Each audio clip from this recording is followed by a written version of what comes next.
तर मित्रांनो, आज आपण एक्सेल शीटमध्ये प्रेझेंटी कशी घ्यायची, जे कमीत कमी वेळेमध्ये तुम्हाला चांगले इथं रिझल्ट पण भेटू शकेल. आपण साधारणतः ज्यावेळेस शाळा, कॉलेज किंवा क्लासेसमध्ये प्रेझेंटी घेतो, त्यावेळेस आपण बेसिकली एक्सेलचा वापर करत नाही आहेत. त्यामुळे आपल्याला एक्सेलचा वापर करून खूप छान पद्धतीने डेटा मेंटेन पण करता येईल आणि अटेंडन्स रेकॉर्ड पण करता येईल. त्यासाठी तुम्हाला काय करायचं आहे, अटेंडन्स शीट तयार करण्यासाठी तर बेसिकली अशा फॉर्मॅटमध्ये तुम्ही अटेंडन्स शीट तयार करू शकता. सिंपल याच्यामध्ये आता मला इथे अटेंडन्स शीट घेत असताना PA असं मला द्यायचं नाही, तर मला डायरेक्ट चेकबॉक्स लावायचे. तर या शीटमध्ये चेकबॉक्स आपण कसं लावू शकतो, तर सिंपल तुम्हाला इथे इन्सर्ट या ऑप्शनमध्ये जायचं आहे. इन्सर्टमध्ये आल्यानंतर इथे तुम्हाला एक ऑप्शन दिसेल टिक बॉक्स. टिक बॉक्स या ऑप्शनवरती क्लिक करा.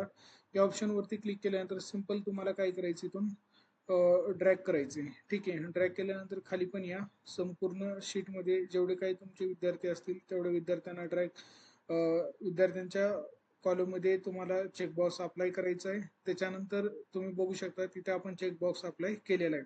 आता समजा विद्यार्थी जर प्रेझेंट असेल तर त्या दिवशी फक्त तुम्हाला इथं काय करायचे, टिक करायचे. जर नसेल तर तुम्ही नो पण करू शकता. ठीक आहे, अशा प्रकारे आपण टिक वगैरे करू शकतो.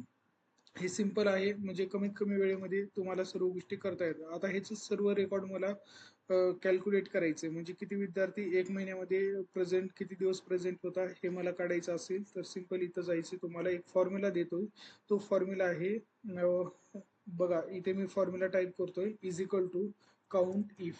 काउंट इफ हे एक असा फॉर्म्युला आहे की जे तुम्हाला त्याचा रिझल्ट संपूर्ण काढून देईल.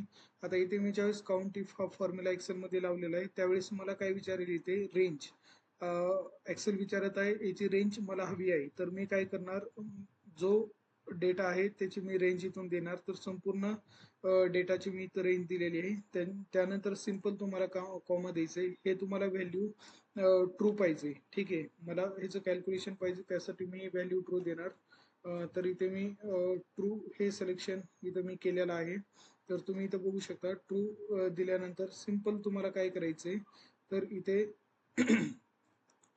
इथे फक्त तुम्हाला ब्रॅकेट क्लोज करायचे आणि ब्रॅकेट क्लोज केल्यानंतर एंटर करायचंय. तुम्ही बघू शकता ज्यावेळेस मी इथे एंटर केलेलं आहे त्यावेळेस आपल्याला इथं कॅल्क्युलेशन पण मिळालेलं आहे. फक्त ह्याला काय करा, इथं जे प्लसचा आयकॉन दिसतंय ह्यावरती तुम्हाला डबल क्लिक करायचंय. तर तुमचं इथं कॅल्क्युलेशन कमीत कमी वेळेमध्ये तुम्हाला इथं कॅल्क्युलेशन केलेलं दिसणार आहे. तर तुम्ही ज्यावेळेस इथं प्रेझेंटी घ्याल किंवा कुठेही तुम्ही रेकॉर्ड मेंटेन कराल, गुगल शीटवरती असेल, एक्सेल शीटमध्ये असेल, तर तुम्हाला इमिडिएटली सर्व रेकॉर्ड तुम्हाला इथं तयार करून भेटू शकतो.